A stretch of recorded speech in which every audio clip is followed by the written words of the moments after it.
and welcome to another installment of If It's in the Mind, It Can Be Managed, the Mind Management Mentors podcast. You've tuned in, you know who I am by now. If not, I'm Cuddy Cudworth, the UK's leading mind management coach. Now, the podcast is always centered around mental health, coaches helping coaches, and workplace wellness. And we're going to be talking about something that's completely left field for us on the Mind Management Mentors podcast, but really, really valuable.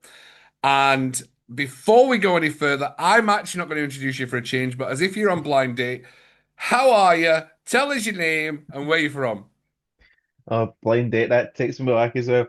So my name is Ross Cowan and I am the owner and founder of Customer Service Excellence. I'm from Glasgow. What? I was going to write some notes, but you stopped talking, so not a problem. Right. So, what is it your business is customer service excellence? Now, Mhm. you've watched one of the previous podcasts, and I know that's why you got in contact, and I really appreciate that, Ross. Thank you so much for coming on. Now, we're going to deep dive because this is really important because we're going to talk about. I think it's a really common subject of how do we drive excellence in a mentally healthy way without the stress, without the pressure. Now I know we just talked for 2 minutes, literally 2 minutes before we started the podcast. I know from my experience in customer service, I worked at Royal Caribbean, and that, to be fair, was one of the best training grounds for high pressure Mhm. but supported to perform.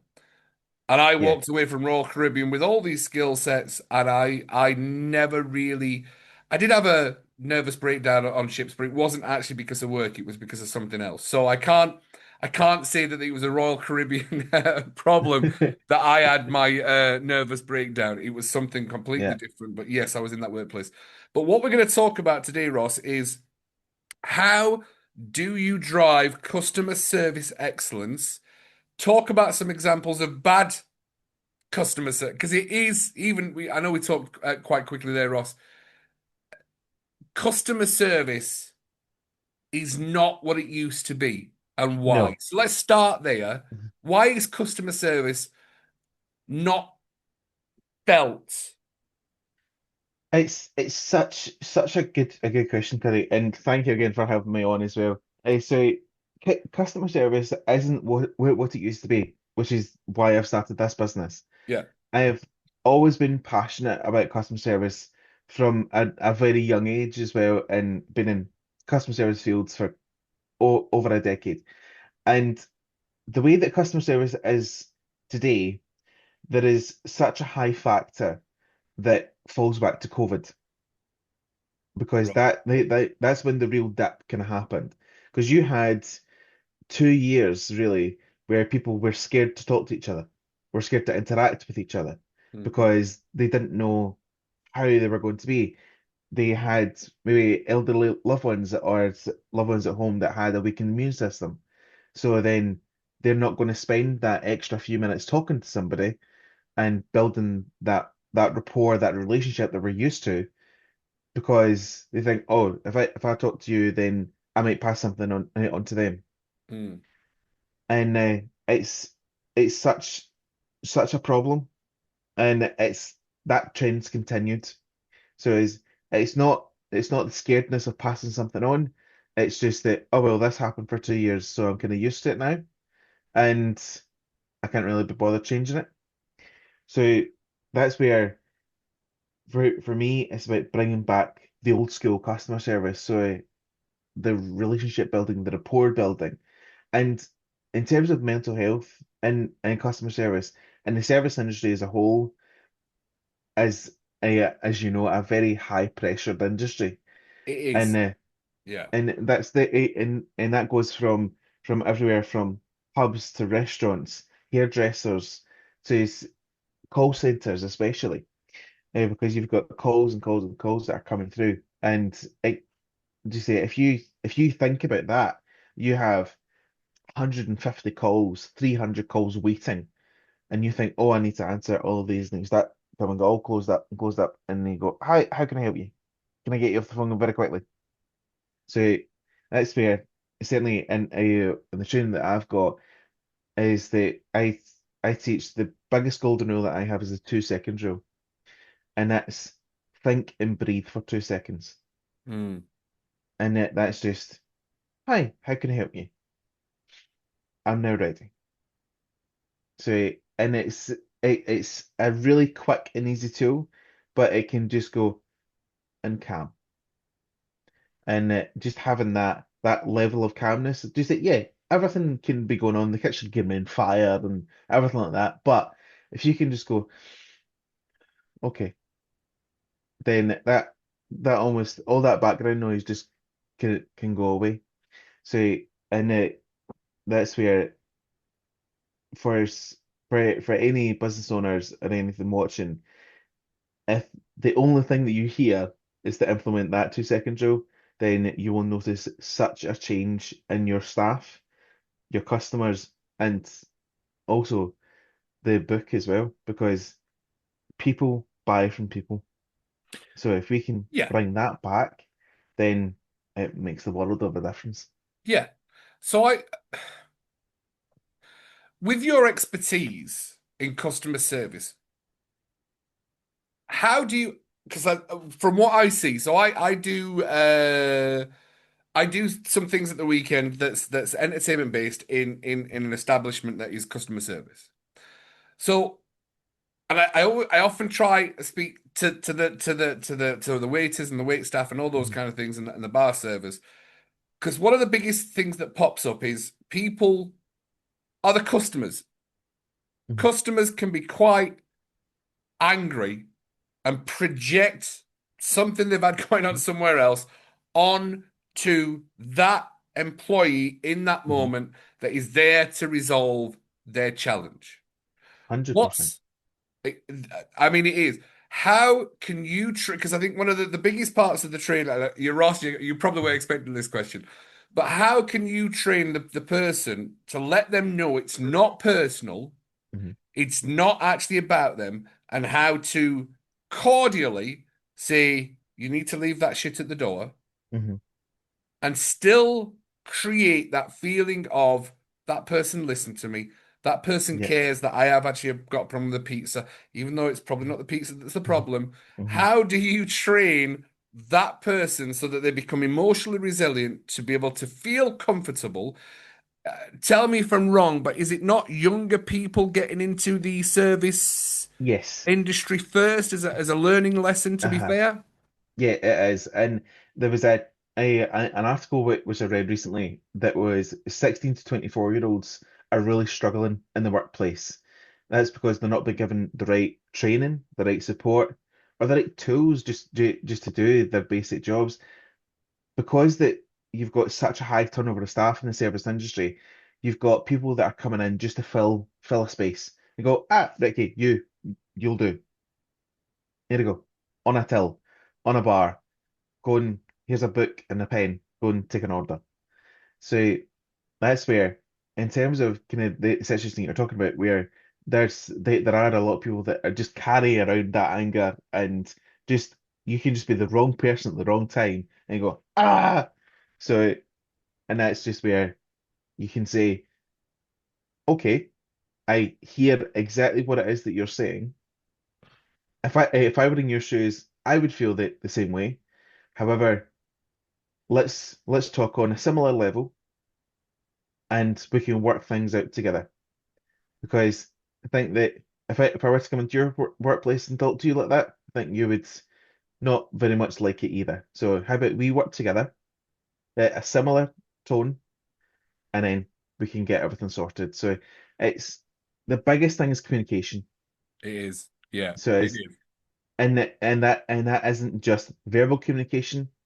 It's non-verbal communication as well, your body language, how you respond to that customer shouting at you, having a go.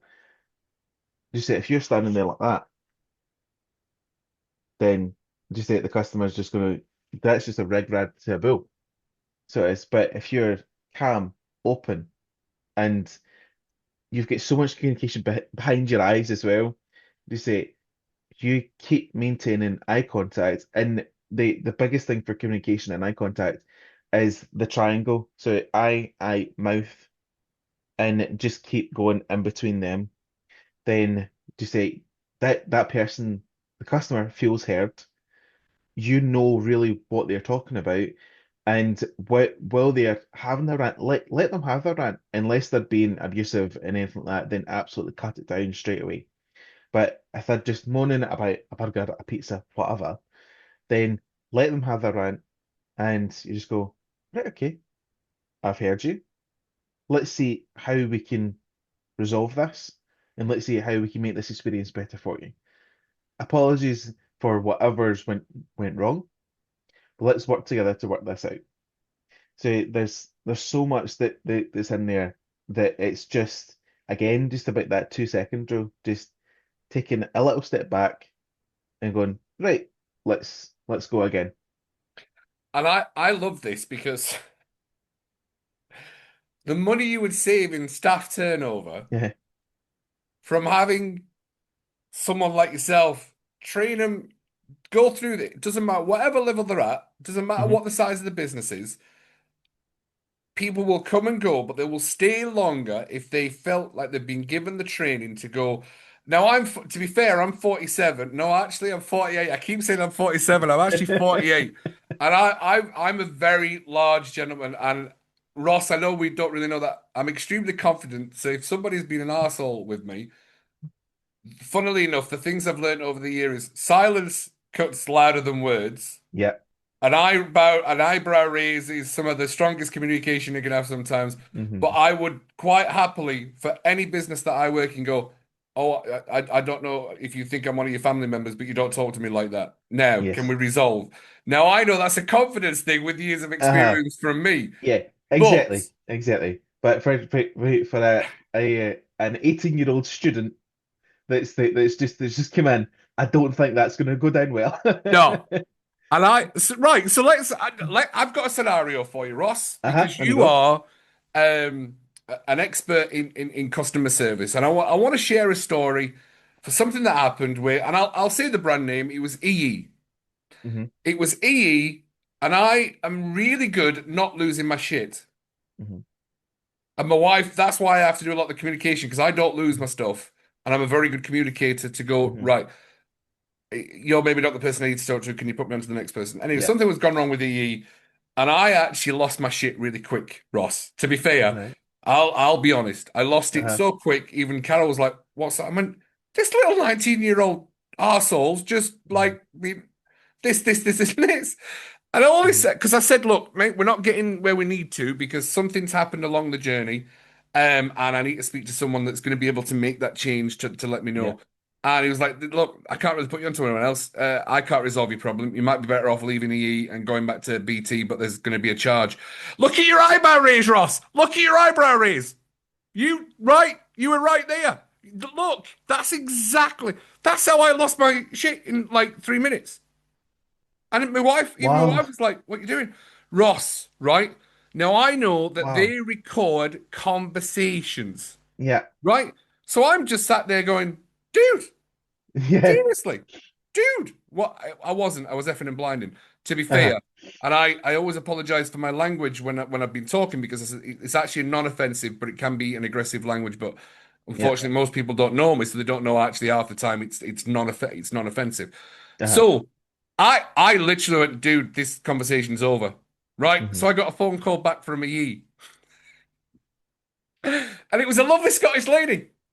Super Even better. Scottish lady. Totally. She went, oh, Mr. Cudworth, not a problem. I went, did you listen? I actually went straight in. Did you listen to the phone call? Yes, Mr. Uh-huh. Cudworth, we did listen to the phone call. And I was like, I know I lost my shit. I And said straight away, I uh-huh. know I lost my shit. Yeah. However, was I wrong? She went, Mr. Cudworth, we just want to apologize for that. I went, by the way, I don't want the guy to lose his job. I don't want anything like this. I said, if he's having a bad day, he can come and Uh-huh. talk to me. I'm a mind management coach. Not a problem at all. I went, but are you serious? That's what I'm paying. Because we pay a lot of money for a ye, to be fair. Of course. And she was like, no, Mr. Cudworth. Plus, Mr. Cudworth, we've gone through the several conversations that you've had with us. and we've made a mistake. We do apologize. And I was like, that's the reason I lost my shit because I never lose my Mhm. shit. But I'm so glad, Ross, that your face and your body language were like that never happened. No, no, no. So No. as how do you help people decipher between me who's non-aggressive but yes loud Mhm. to I can't sort your shit, piss off, to help someone because it's customer service is dead. Ross, I Uh-huh. think you're 100% right. There's Yeah. there is not enough investment in the customer service, and I think you hit the nail on the head. People buy how they were made to feel, Yeah. and that's exactly what you do. So, Ross, Mhm. tell us some of the businesses that you've worked with because they were pretty big names, and I'm like, right, this guy clearly knows customer service. Mhm. So, tell us about your background and how you've got to where you are now. So just say, yeah, it all started. Just say I was a Young Scot lead volunteer.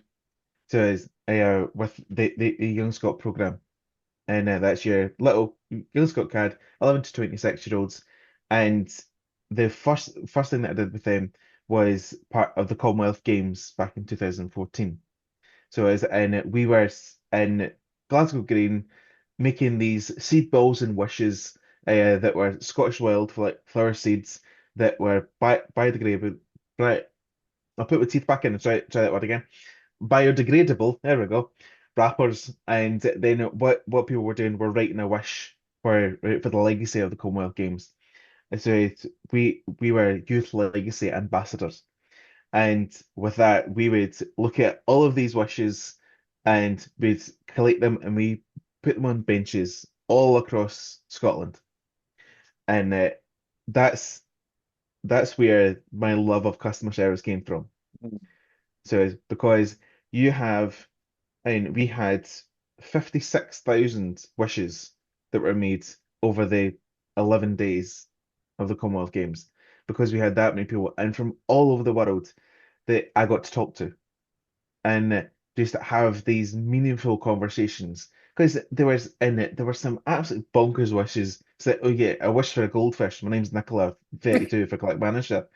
And I'm like, there is a pet shop just down the road. I'm sure you can go and buy one. But there was also some really, really nice ones as well where they say I wish for world peace, end world hunger and everything in between. Do you say there was a really kind of magical one where it was I wished for my mum to get better, and do you say it was a girl who was about 18, and her mum was going through breast cancer treatment. Mm. So at the time, and do you say she'd been going through it for a while, and then do you say as I was speaking to her she'd written the wish, hung it up, and then just that was at the start of the Commonwealth Games. A few days later, she came back and said, "The wish that I wrote, it came true because a few days later she got the all clear." So Oh. it was a beautiful moment. So it was, and but to say that also just having that connection, so for her to come back. And it's all about bringing that customer service right because I could have said, right, here's your cards, here's a pen, go and write what you want. But I've stayed with her, had a conversation with her, and then hung it up for her to then come back to say she's clear. And to say she's made that connection.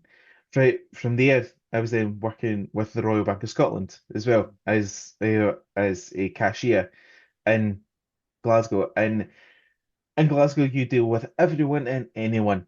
People that they don't have two pennies to rub together, and others that have £5 million in their account. And for that, it's about so many different hats. Do you just it because there's such a thing of treat everyone the same. I don't agree with that at all Mm. because everyone's different. They say if you treat everyone the same, then everyone will get the same kind of substandard customer service. And that's kind of what we're seeing in this kind of climate now. But I'll get into that. For me, it's all about treat as to be treated.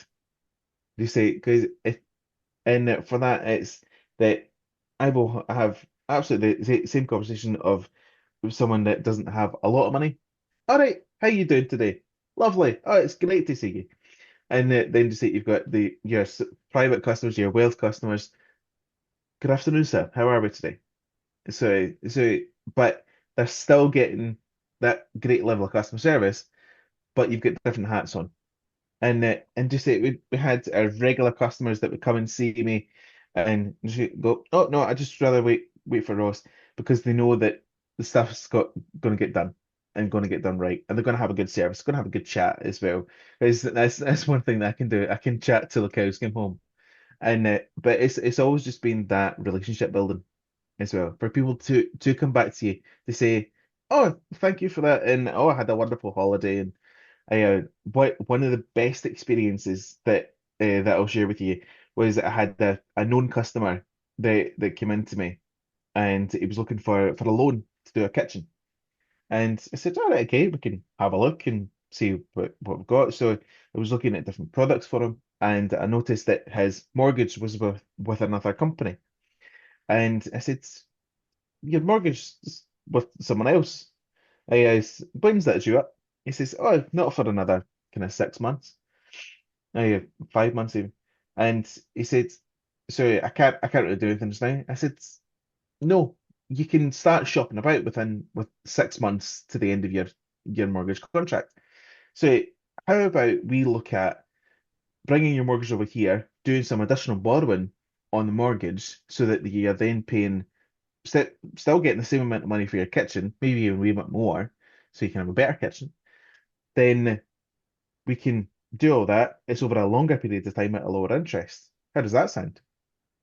It says, so paying that over a longer amount of time, but it's less interest. Yeah, sign me up. So went straight up to the mortgage advisor. Any chance you're free? Yeah.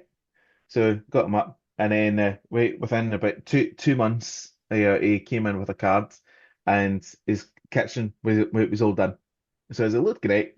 And just he says, if it wasn't for you, I couldn't have had this kitchen. Oh, And just I said, oh, stop it! Don't be daft. Don't be daft. You could have absolutely had that kitchen. So it's and but that's also it's taking that extra bit of time with customers and seeing their true needs, their true wants, and just say because I could have said, yeah, here's a loan, here you go. But just say that's where you go, hang on a minute, here's something extra because then that's got the bank business, so they're happy. Got the customer a better deal, so they're happy. So you're going to keep coming to us, and they've got a brilliant experience as well. So you say that customer will then start talking about it as well. Because I mean, for any bad experience that you have, around 15% of people, sorry, 13% of people will share a bad experience with 15 people. yeah. Now, that's a very small number. And just if I was to say to you, Curry, just say the last time you had a bad experience, how many people did you share that with? I've told everyone on the podcast. Yeah, exactly. So They thousands did and resolve thousands it, of by people. the way. They did resolve it, and I'm still with Yeah, EE yeah, because I'm that way inclined. I'm like, no, they resolved it, but yeah, no, I mean, how many times have I was, oh my God, this little upstart last yeah, night. Oh God, absolutely, yeah, yeah, yeah, definitely. exactly. Exactly. So just say you've got all of that, which is there to then say, oh, there's now 1,000 people that have a bad taste in your mouth about your business because of one interaction. So it's and that one interaction, that one bad interaction can snowball into so much. But just say, and then we're kind of going back on because it just went all over the track and everything like that. But yeah, to say I also worked in hospitality. One of the best experiences was Gleneagles Hotel, Nice. and they are the pinnacle of customer service. So they are very old school customer service. So you say I go in there, it's all old school customer service, and I'm like, oh. So and for that, I was a chauffeur for them. So you see, you're getting the very. very wealthy people that are coming up to spend however many days, weeks at a time at Gleneagles, and we say we had it over Christmas as well, and the love, the generosity of the hotel, and also the clients as well is so infectious. So it's just that you've got it's almost a drug that you keep going back to, that just that love of customer service, and you can see it as well, and it just makes such a difference. And just say I've also worked in charities as well, where we'll just say I've been a community fundraising manager for breast cancer charity, funnily enough, as well. And when you have that brilliant customer service, then you are going to make a wee bit more money. So yeah, Yeah. and that's a quite frugal way to kind of think of it, but it does work. To say because just if you have a genuine conversation with someone, then they'll start to think, oh yes, just say I know, just say my aunt's friend was diagnosed with breast cancer. Oh, I'll give you a couple of pounds. So customer service has always been the bedrock of everything that I do, and continues to be the bedrock of everything that I do.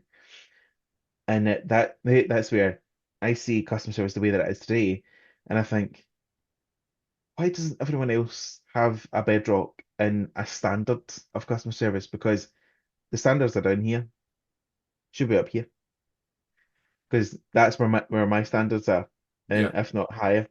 Because you say if you lose customer service, you lose business. That's just a fact. And that's the cost, isn't it? That's the cost analysis is look, if you're nailing that customer service right, they'll come back and spend more and more. And I think I was watching something or I read something that the increased spend happens on the fifth or sixth visit. Hmm. Yeah.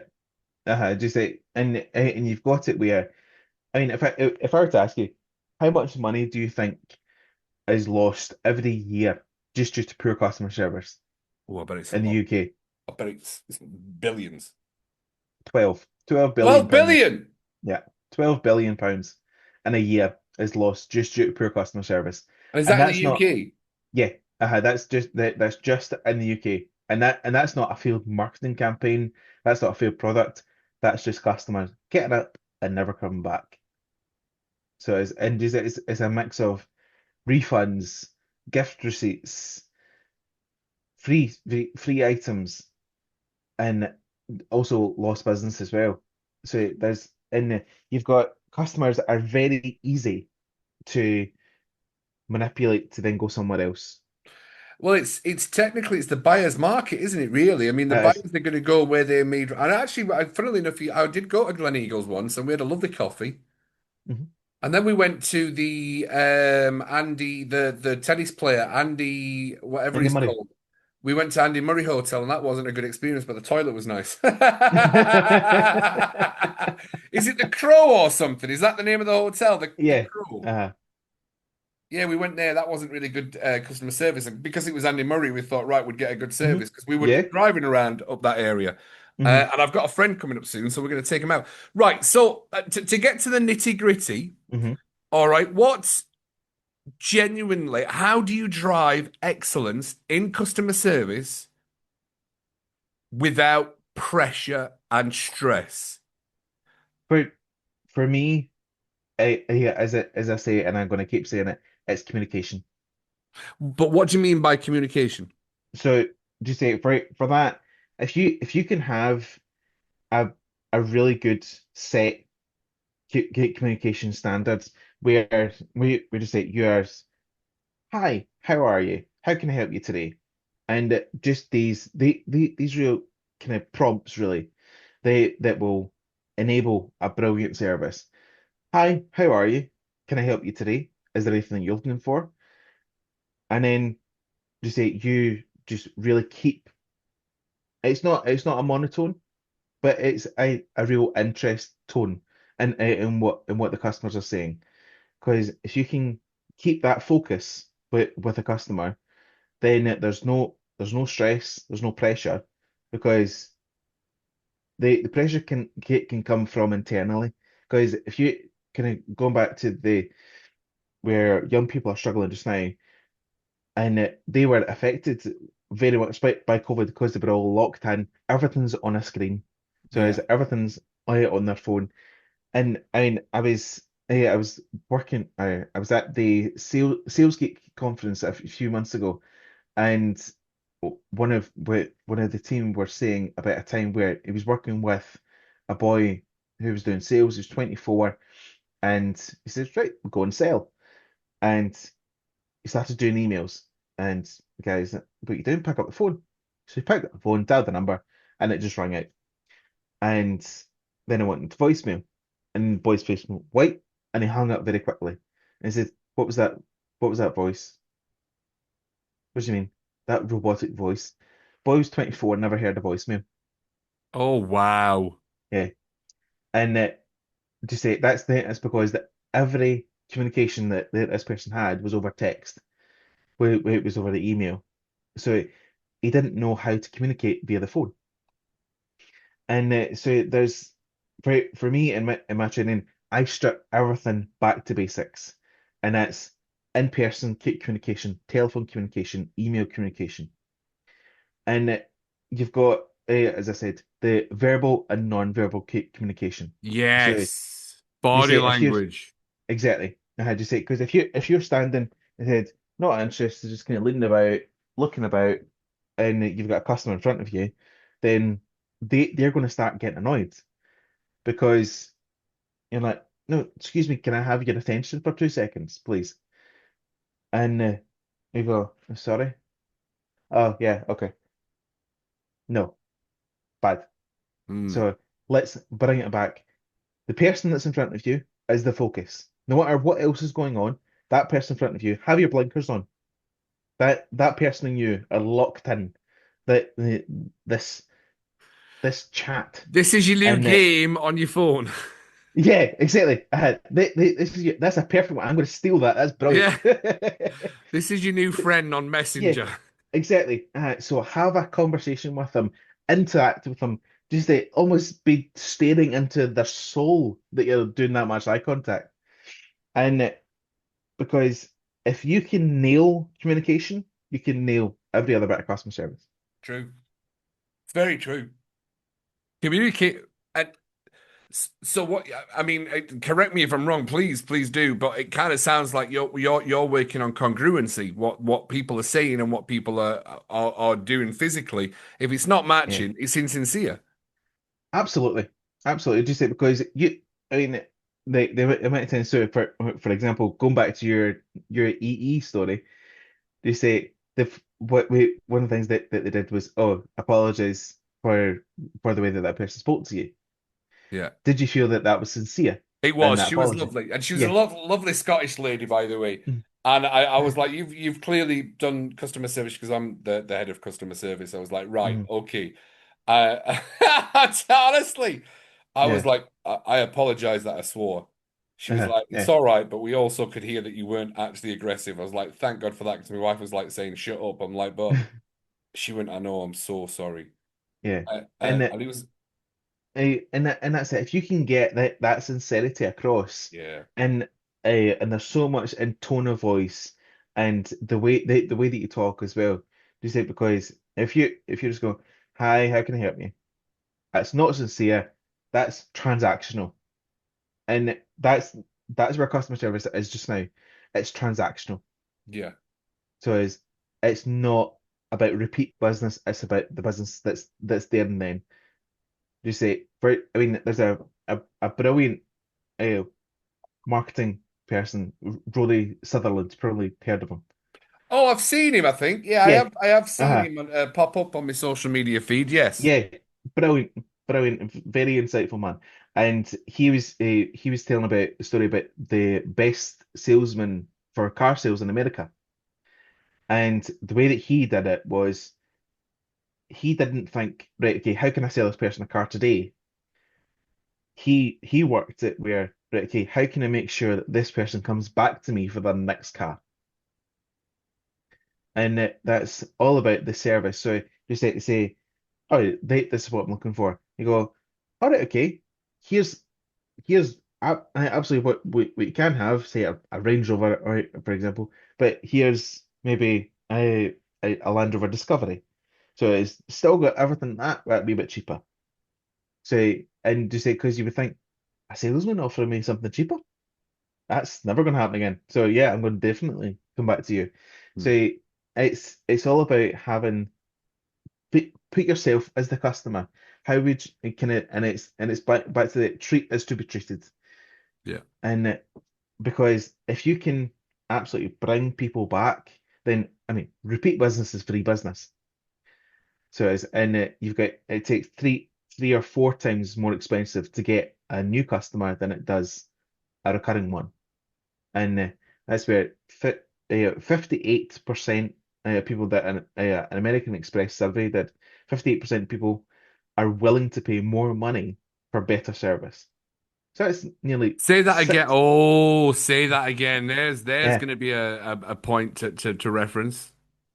So a wonderful survey that American Express did showed that 58% of people are willing to pay for better service. So you think of that, that's nearly 6 out of 10 people are willing to pay that extra bit of money for better service. It's true. That So is it's true. good. That's a big lot. I have a question Hmm. because you're in the industry. Why is it when you come to the end of your contract at, I'll say Virgin, it was Virgin that we left. Okay. Every year when it was coming up for the resubscriptions, yeah, no, your term with us finished. Now it's going to be £80 a month. I went, I'm not paying £80 a month. Hmm. I went, I can be a new person coming to Virgin. I've seen your advertisement, it's £47. So Yeah. why am I going to pay £80 when and they would say, I'm so sorry, you've been a customer as well. I can't Hmm. really resolve that. Not a problem at all. Thanks so much. I'm going to leave. Not a problem. Let me put you on to the other department. Hmm. Why do they do that? Why do they put me onto the other department? Why don't they empower the person to go, yeah, Mr. Goodruff, that's not a I problem? know. Are you not paying twice as much for an extra employee just to go, yeah, we can make it the same as your new hires, 47 quid, the same as last year? Yeah, absolutely. And that's Where's the logic in that? oh, there isn't. And just I recently did that with Sky as well, and it's it is just really strange at how they can't just have the they that first point of contact, which I've always been trained, is deal with everything that you can in that moment on that one phone call to save it going to pillar to post to pillar to post to pillar to post. That was a Disney And thing, by the way.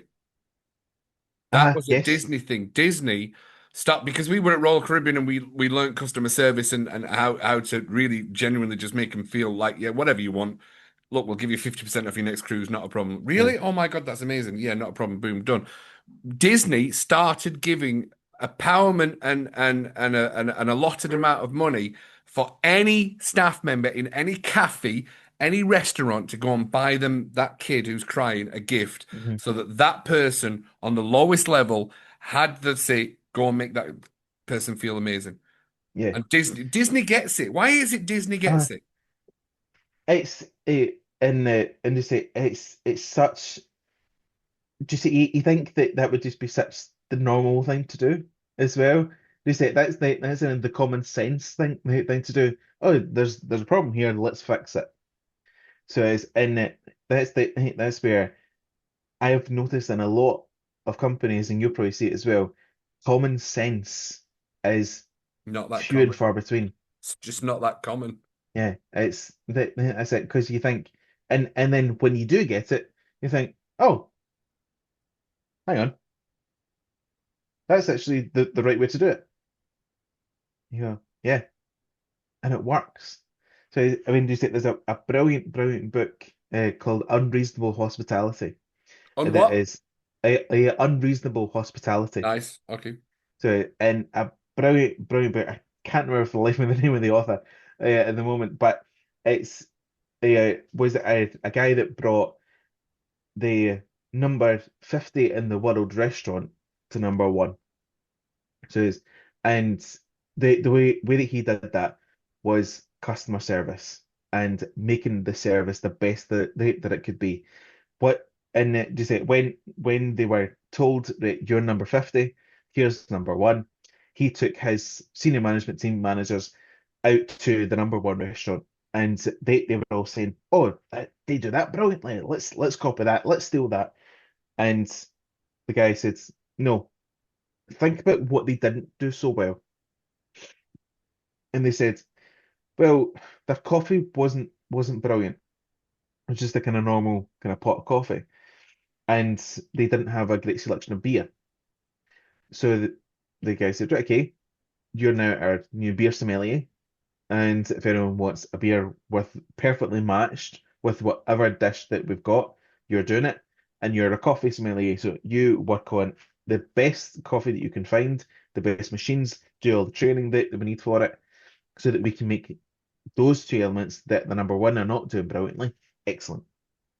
And there was a really, really brilliant story that cost hardly anything. And it's these kind of little things. So it is that will be remembered for years and years to come, that people are still talking about.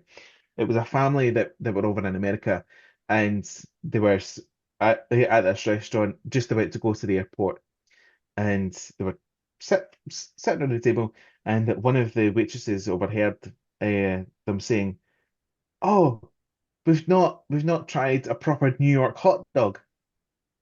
So it's just to kind of really fulfill the American experience. And he said, "Well, we've not got time now because we're going straight from here to the airport. So we'll just need to come back." One of the waitresses overheard this, spoke to the manager and said, "This is what they've just said." "Right, okay, give me 2 minutes." So he went out to the hot dog stand in the corner, paid $2, $3, got one in that had everything on it, and took it into the chef and said, "Plate this up." And the chef's like, "Excuse me? This is a $3, $2 hot dog. I'm working with the best ingredients in the world. I'm a Michelin star chef. I'm not plating up a hot dog." He says, "Do it. Honestly, it will make such a difference." So they plated it up, and at the end of the meal, brought it out and said, "Here you go. Here's a little treat from us." And they were astounded by this small detail that they just overheard that just made their whole journey. And if you can have those little golden nuggets where just say you can just go, "No, absolutely, I'll take care of that. Let's let's sit you down. Here's a coffee. Sit down. Let's talk. Let's work this out." Then you're not just going to have a repeat customer, you're going to have a customer for life. Yeah. Every time they come back to America, they're going to go to that restaurant Yeah, exactly. because people remember how you were made to feel. Yeah. So, what three things create excellent customer service? Three things. You have to give me three things that businesses should be doing right now to incentivize and create better customer service. What's the three tips from Ross Cowan from Customer Service Excellence? The biggest one is invest in your staff, because if you invest in your staff, then your staff will feel that you have that investment and will stay. You've got that staff retention right there. Also, work with them. So you say if you're a manager owner, then work with them, go through the training with them so that you experience exactly what it is that they are experiencing as well. And also, if you're thinking that there are some areas that need worked on, then get a mystery shop and go to a company like my own. I'll do a bit of self-promotion, might as well. Absolutely. So, and because for you've got other mystery shop companies that will just send in someone that's paid £5 and you won't get the value for money. Whereas for me, I will send in one of my trusted advisors to really go into depth about the service that your company is offering and just really see where any areas are lacking, that but hey, here's what you're doing great, here's what you need to work on, and here's what you really need to improve on.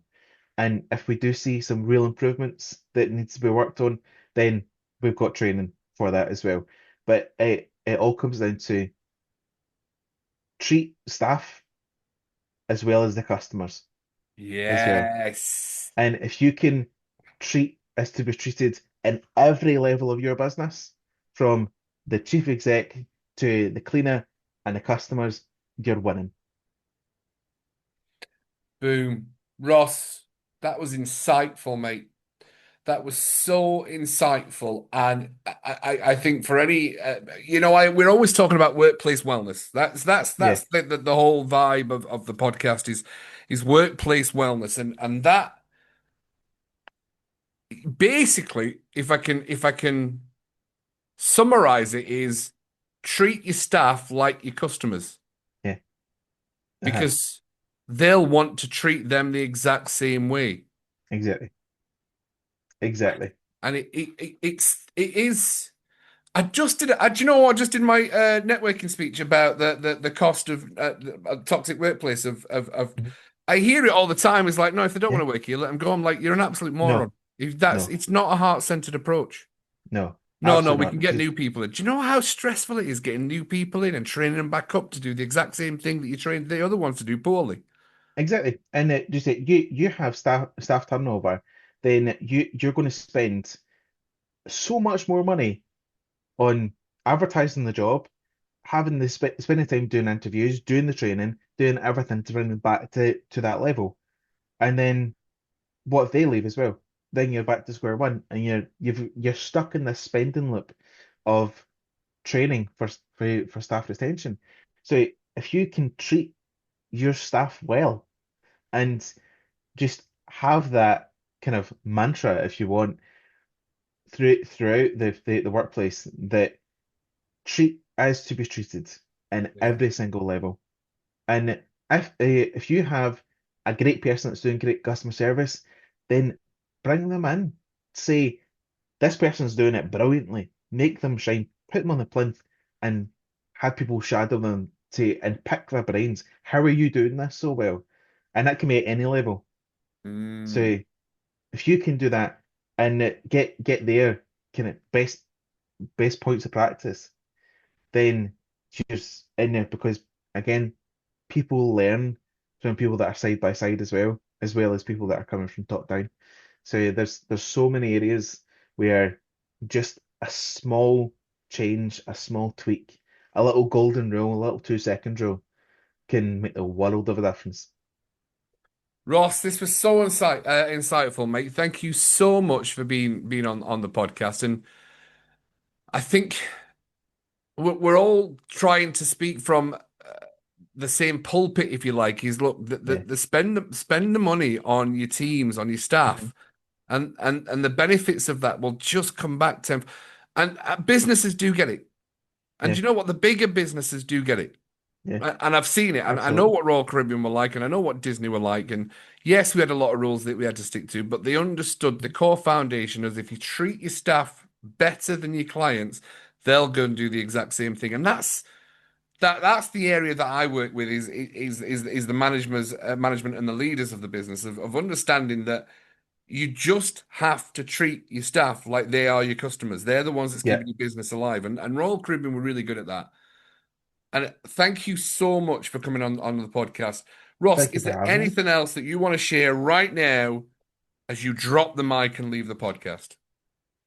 I think the biggest thing for me is just customer service excellence, getting it right first time. Mm. That's it. And on that bombshell, Ross, it's clearly obvious that you know that you can help people manage their minds in an emotionally heightened state, which is customer service, and it's so important to businesses. So, thank you so much for coming on, Ross. It's a pleasure. I know I've never met you before, but hopefully, I made you feel welcome coming Yes, on you the did. podcast. And remember, if it's in the mind, it can be managed. And if you're enjoying the content that we have here, like and subscribe. We've got podcasts coming out. We're talking workplace wellness. We're talking businesses enhancing their emotional security, if you like, within the business structure. and helping people feeling heard is what we're doing here at the Mind Management Mentors podcast. Thank you so much for coming on. As always, big love from Cuddy, and we'll see you on the next episode of the Mind Management Mentors podcast.